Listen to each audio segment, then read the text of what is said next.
UFO sightings in the Ural Mountains. There are stories of civilizations that have disappeared or went under the ground, the so-called dwarf people in the Ural Mountains. If the nanoparticles discovered in the Ural Mountains are debris from a crashed alien craft, they bring up another intriguing possibility. Because based on how deep below the Earth they were found, they could have been deposited there thousands of years ago. They're thinking that these things must be over 50,000 years old. So is this also a debris field from a crashed extraterrestrial craft in the Ural Mountains? There could be crash sites all over the world that are hundreds of thousands of years old, right up to modern times. Rumors abound that there are facilities located all over the world holding the remnants of crashed extraterrestrial craft, like in the remote hills of China, and Pine Gap in Australia, and Rudlow Manor in England. Or who knows if over the chronology of the history of planet Earth, there were more craft, just like at Roswell, that crashed. Is it possible that Roswell is just one of many locations on planet Earth where debris from crashed extraterrestrial craft can be found?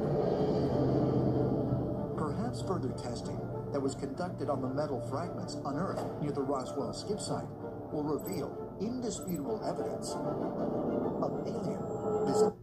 The itching, uncontrollable. The pain, uncomfortable. But now it's time to go with Anzepto, the first and only FDA-approved steroid-free prescription cream specifically designed to treat adults with moderate to severe chronic hand eczema who can't use or aren't responding to topical steroids. So let's go get clearer skin. Let's go help beat the itch, defeat the pain, and get your hands ready to go. And Zupco is for skin use only. It may increase risk of certain non-melanoma skin cancers and serious infections that led to hospitalization or death. Do not use if you have any kind of infection, and only start if your doctor says it's okay. Before starting Anzepco, tell your doctor all your medications. If you have an infection, are pregnant, breastfeeding, had or plan to have a vaccine, have or were in close contact with TB, had shingles, hepatitis B or C. Common side effects include application site reactions, pain, tingling, itching, redness, bacterial skin infections, and low white blood cells. Let's just go. Talk to your doctor today. And Zepco, it's go time. Ladies and gentlemen, Twice Yearly PrEP is here. One office visit every 6 months. 2 times a year for HIV prevention. That's 1-2 PrEP. That's Yes2Go. Yes2Go is an injectable prescription medicine that helps to protect against HIV through sex. One office visit every 6 months. One during your winter glam, and one during your summer glow. One during your winter time, and one during your summer shine. You must be HIV negative to receive Yes2Go and get tested for HIV before each injection. If you think you were exposed to HIV or have flu-like symptoms, tell your healthcare provider right away. HIV testing may be needed. Yes2Go does not prevent other sexually transmitted infections. Practice safer sex and get Yes2Go as scheduled. Missing doses increases your chance of getting HIV. Tell your provider about your medical conditions if you are pregnant or plan to be, and all the medicines and supplements you take, as Yes2Go may affect some medicines. The most common side effects are injection site reactions, headache, and nausea. Rare serious injection site reactions can occur, so tell your provider about any side effects. 99.9% of people state HIV negative. Ask a healthcare provider if Yes2Go is right for you. Albuquerque, New Mexico.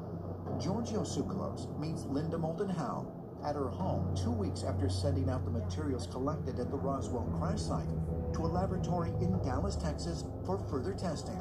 Aaron Velasquez, who performed the initial testing, has received and analyzed the data. Hi, Aaron. Good to see you again. How are you? Nice to see you guys. It's been well. We're sitting here on pins and needles, so what can you show us? So, we found that of the samples of Frank's material, 3 of them, while they look like the rest, have very, very high concentration of carbon in them, much more than the aluminum, despite what they look like. There's been some supposition that that could be from high heat, so that was odd. But odder still is we had one sample of the 5 which had indium, which is a very rare element. So it's not the sort of thing that you would get by accident, guaranteed. So are we talking about something that's really strange here?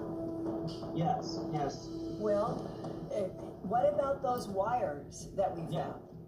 So that is also odd. So the elements that we found with the wire were all explainable except it too had indium in it. What about evidence of impact and heat? Yes, that's another thing that we noted. It was very obvious under the scanning electron microscope that these had been subjected to very, very high heat. They were melted. There was also some shearing apparent. So these were cut or sliced by some action as well over the